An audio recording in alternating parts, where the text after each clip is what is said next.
महत्वाचा आणखी एक बीड मधला विषय आहे.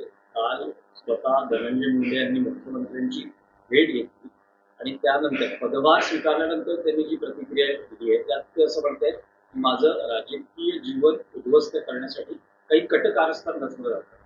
बीडमध्ये गेल्या वर्षभरामध्ये 38 खून झालेले आहेत.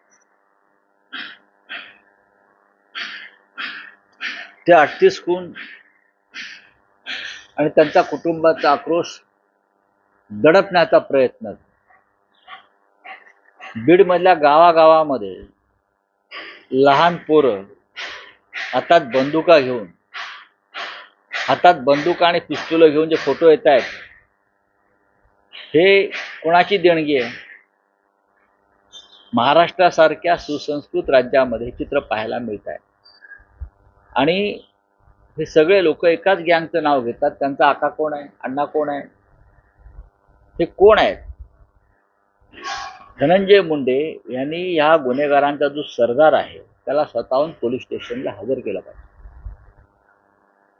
तर ते कोणत्याही कटात सामील नाही, याच्यावरती विश्वास ठेवता पाहिजे.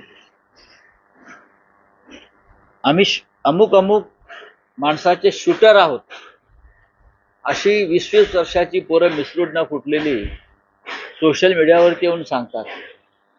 त्यांची भाषा बघा, त्यांचं काय त्यांच्यावर संस्कार आहेत त्या बीडमध्ये.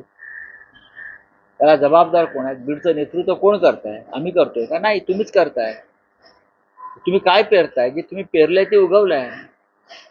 तुम्ही ठिणगी टाकलेली आहे, त्या आगीत ते चटके तुम्हाला बसणारच आहेत ना.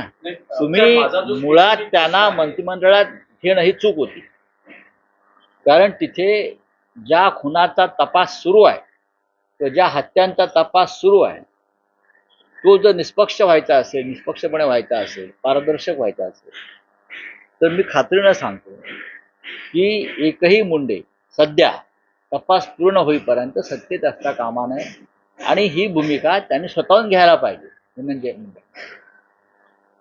तर लोक त्यांच्यावर भविष्यात विश्वास ठेवतील.